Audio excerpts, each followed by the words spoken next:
प्रवासी मजदूर हर प्रदेश के लिए एक चुनौती भरा विषय बन गया है और उसी प्रवासी मजदूर के बारे में आज हम जानने वाले हैं। नमस्कार, मैं कुमार जितेंद्र भारत सम्मान में आप सभी का स्वागत करता हूं। अभी हम मौजूद हैं छत्तीसगढ़ की राजधानी रायपुर में और यहां पर एक मजदूर की हत्या या हादसा यह संशय का विषय बना हुआ है। नहीं अभी तक पुलिस इस पर किसी प्रकार का संज्ञान ले पाई है और न ही इस पर जिस सोसाइटी में उसकी मृत्यु हुई थी वो सोसाइटी कुछ पहल कर पाई है। तो दरअसल उस घटनाक्रम को हम जानेंगे कि एक गरीब की मृत्यु से, एक गरीब की मौत के बाद कैसे खेल खेला जाता है, रुपए पैसों के द्वारा कैसे खेल खेला जाता है, पहुंच पदवी के द्वारा। आज उसी घटनाक्रम को जानेंगे। मध्य प्रदेश का एक साधारण युवक अपनी रोजगार को ढूंढते हुए छत्तीसगढ़ की राजधानी रायपुर आ पहुंचा और यहां उसने सिक्योरिटी गार्ड का नौकरी करने की ठानी। आखिरकार उसकी मौत पर आज पक्ष या विपक्ष क्यों नहीं बोल रहा है? आखिरकार उसकी मृत्यु कैसे हुई? आखिरकार हत्या या हादसा क्यों बताया जा रहा है? आइए जानते हैं उन्हीं के भाई की जुबानी आज पीड़ित पक्ष बनकर यह बोलने पे क्यों मजबूर हो गया है कि यह जो है हादसा नहीं हत्या है। पहले तो आप अपना नाम बताएंगे। भूपेंद्र द्विवेदी। भूपेंद्र जी, ये बताइए कि किसकी मृत्यु हुई है और आपका उस संदर्भ में क्या कहना है? मित्र हमारे सुपेंद्र द्विवेदी हमारा भाई है, उसका मित्र ही है। 16 तारीख को हमको जानकारी मिली, 12-1 बजे जानकारी मिली कि तुम्हारा भाई खंभे से गिर गया। हम पहुंचते हुए उसके पास पहुंचे तो उसका चोट देखे, बहुत गहरी चोट थी। खंभा से अगर गिरता तो पैर हाथ में कहीं चोट आता, लेकिन पैर हाथ में कहीं भी चोट नहीं थी, केवल उसके पीछे सिर में भी चोट लगी थी। माने उसकी मौत होने से 2 दिन पहले बिल्डर का सुपरवाइजर रवि ने उसके कान में मारा था, तो उसके कान के पर्दा फट गया था, तो फिर पट्टी मलहम कराया था, दवाई किया था। हमको ये महसूस हो रहा है कि हमारे भाई को हत्या किया गया है। तो आप जो है आवेदन दिए थाने में? आवेदन थाने में गए थे तो कोई सुनवाई हमारा नहीं हुई था। बजरंग दल वाले को पकड़े, उनको सूचना दिए तो वो हमारा साथ में है और उनको साथ में पकड़े हैं। थाने गए थे, वहां पे जो हुआ था वो बयान सयान हुआ है। कितना पढ़े लिखे हैं आप? पढ़े हम 5वीं तक पढ़े हैं।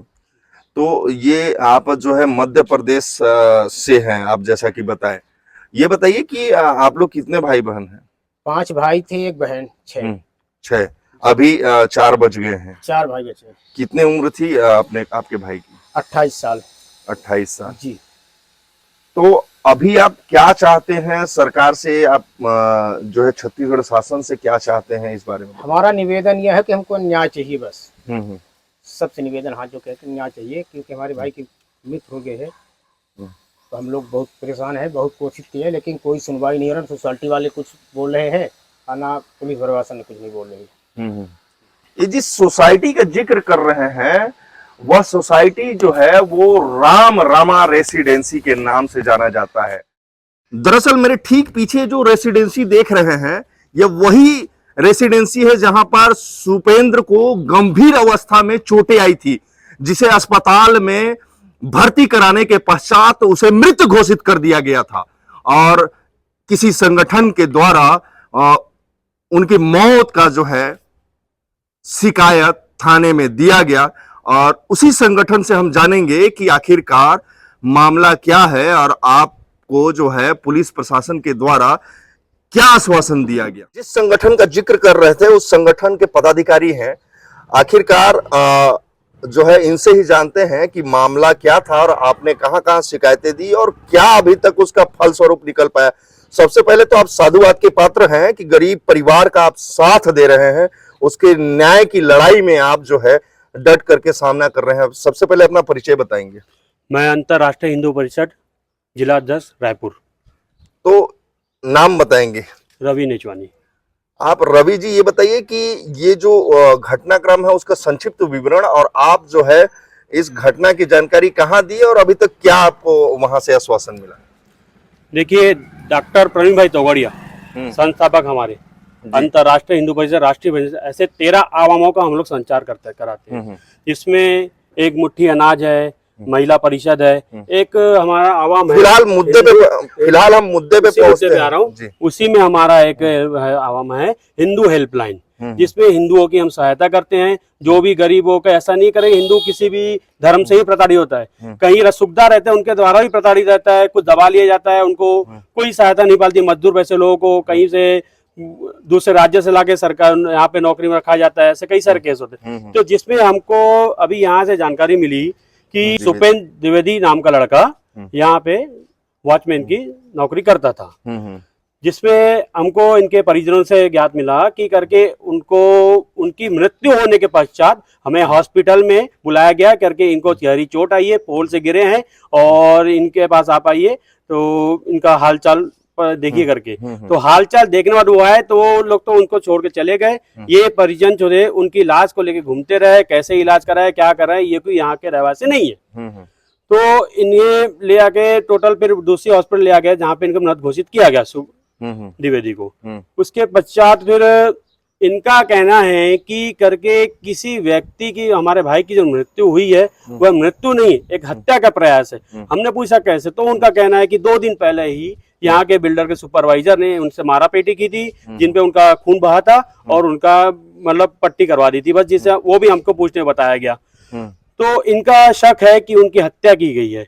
इस मामले में हमने संज्ञान में लेते हुए हमारे जब रिक्वेस्ट आई हमसे इनकी हिंदू हेल्पलाइन में हमसे राष्ट्रीय बजरंग दल से गुहार आई सहायता की जाए, तो हमने थाना प्रभारी से बात की, अपना लेटर दिया करके इनकी सहायता की जाए और हत्या या मौत के जो भी जिम्मेदार है उनके ऊपर सख्त से कार्रवाई करके इनको न्याय दिलाया जाए। क्या आपको नहीं लगता कि पुलिस को इस पर गंभीरता से लेना चाहिए था? किसी की मृत्यु का मामला है, किसी जैसे हत्या जैसे गंभीर आरोप लगाए जा रहे हैं, इस पर जो है उनको आगे आकर के त्वरित कार्रवाई करनी चाहिए थी। कितना समय बीत गया ये 16 अप्रैल की घटना है, जिसके हमें सूचना 5 या 7 मई को मिली। तो जिसके पश्चात हमने बोला इतने दिन में कार्रवाई में विलंब क्यों करके, तो उनकी कुछ कहानी थी करके पोस्टमार्टम रिपोर्ट नहीं आई, ये नहीं है, मतलब जो भी है अब जो भी आप कार्रवाई करिए, हमारा लेटर आया, नहीं तो राष्ट्रीय बजरंग दल अंतर्राष्ट्रीय हिंदू परिषद पीड़ित परिवार के साथ खड़ा है, उन्हें न्याय देने के लिए हर कदम उठाएगा।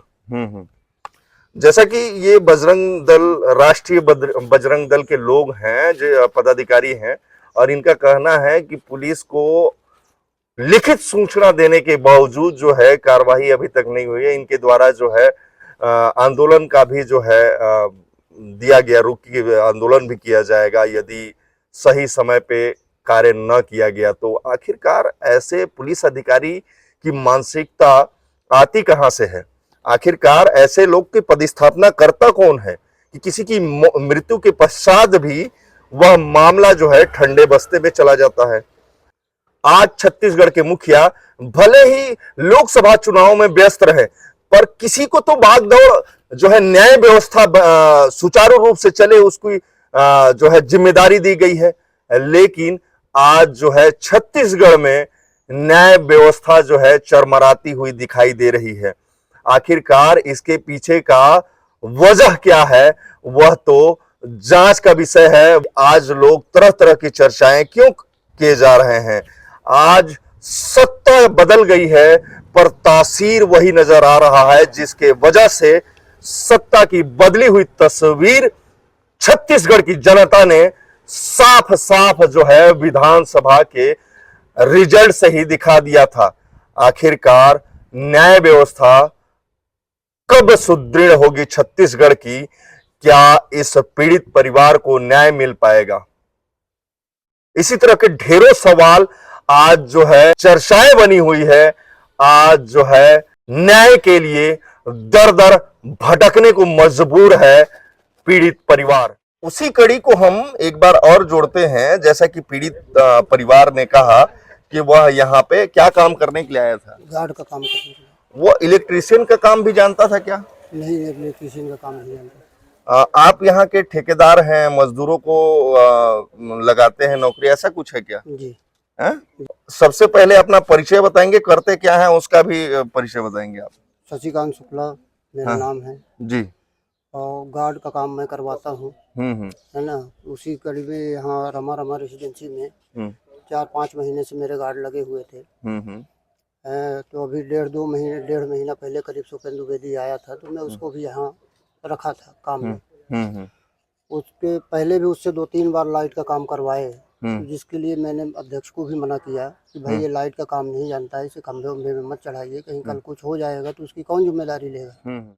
सुपेंद्र द्विवेदी मौत मामले में एक तरफ पीड़ित परिजनों का कहना है कि वह हत्या है और पुलिस से जानते हैं कि उनका पक्ष क्या है, आखिरकार मामला क्या था और क्यों ऐसा आरोप लग रहा है। तो सबसे पहले अपना परिचय के साथ में वह जो घटनाक्रम है उसको सामने रखिए। मैं थाना प्रभारी हूँ जी, राजेंद्र नगर में। सुपेंद्र द्विवेदी जो कि गार्ड काम करता था रामाराम सोसाइटी में जी, आज से 15 दिन पहले लगभग एक बिजली के पोल में चढ़ा था, जहाँ से गिरने से उसकी मौत हो गई है जी। मौत होने के बाद मर्ग कायम कर पंचनामा करके पीएम कराया गया है। पीएम रिपोर्ट अभी अप्राप्त है। कॉलोनी वालों का स्टेटमेंट हुआ है, कुछ कॉलोनी वाले बाहर गए थे, इसके कारण स्टेटमेंट नहीं हुआ है। परिजन आए थे, परिजन और उसके पहचान वालों का भी स्टेटमेंट हुआ है। गार्ड इंचार्ज का भी स्टेटमेंट हुआ है।